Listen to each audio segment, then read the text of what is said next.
Cathedral Valley sits in the northern reaches of Capitol Reef National Park. This is another less traveled, rugged area that can be tough to reach. The valley is accessed through a 58-mile loop. Every inch of this loop is rocky, dirt road. There are two ways to access the loop: Hartnett Road and Cathedral Road. Cathedral Road is normally open to two-wheel drive vehicles, all the way to the temples of the sun and moon. Hartnett Road is occasionally open to two-wheel drive vehicles, but it's best to have four-wheel drive. Both roads require a high-clearance vehicle. Sedans and compacts will have a tough time in Cathedral Valley.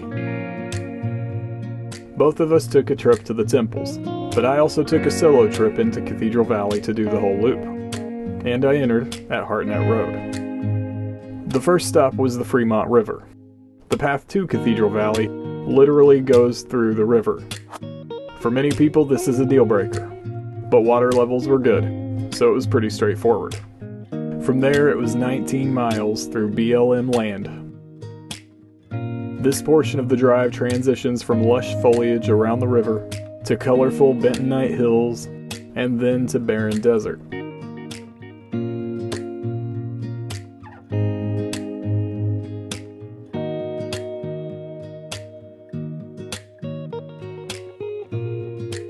But the desert also invites some nice views. Cathedral Valley's first stop is the lower South Desert Overlook.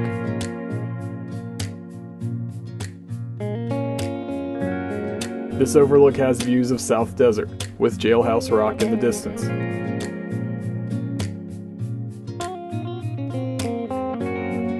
Next, I headed to the lower Cathedral Valley Overlook. Contrary to its name, this stop is actually a 1-mile hike to an overlook. The trail is rocky and barren, with a final climb that leads to a beautiful view of the temples.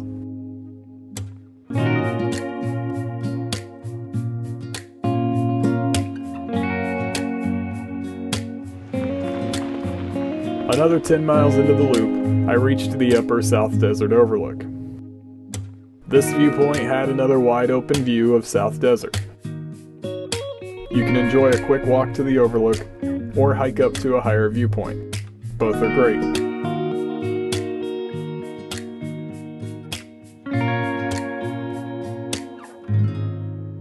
Just up the road, I also made a stop at the upper Cathedral Valley Overlook. This one also required a small hike to reach the viewpoint, but this is one of the best overlooks in Cathedral Valley.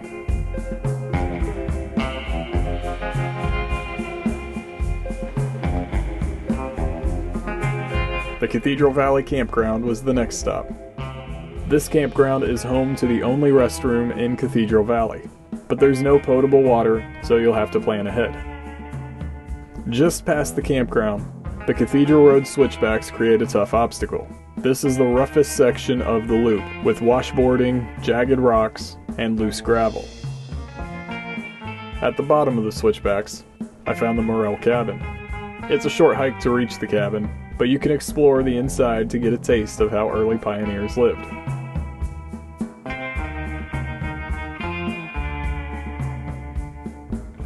The Cathedrals Trail was my favorite hike in the valley. The hike was pretty short with a tough climb in the beginning, but the trail leveled out from there. The path followed cliffs that walked next to the cathedrals. The cathedrals are a collection of sandstone monoliths that sit to the north. Views along the trail were great. Capitol Reef's districts and landmarks can be tough to keep track of, but we created a beautiful Capitol Reef travel guide to help you stay organized. This guide has multiple itineraries, with everything you need so you can plan an epic trip to Capitol Reef. Follow the link in the description or visit sojournexpedition.com to check out all of our Southern Utah travel guides.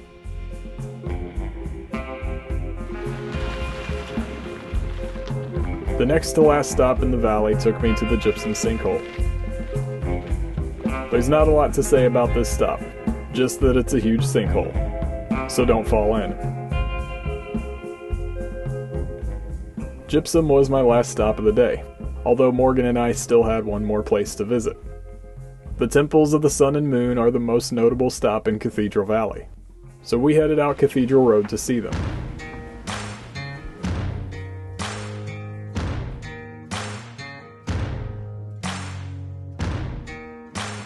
This is not a short drive. It's 17 miles from Highway 24 to the temples, and it's slow moving, but the temples are worth the hassle. Just north of the temples, there's one quick stop to make. There's a small mound named Glass Mountain. This is a crystallized gypsum deposit. It has a strange texture and a glassy appearance. The temples are massive sandstone monoliths that are scattered through the valley. The Temple of the Sun and Moon are the most notable. We hiked around the temples to appreciate their massive size. At times it felt like we were walking with giants.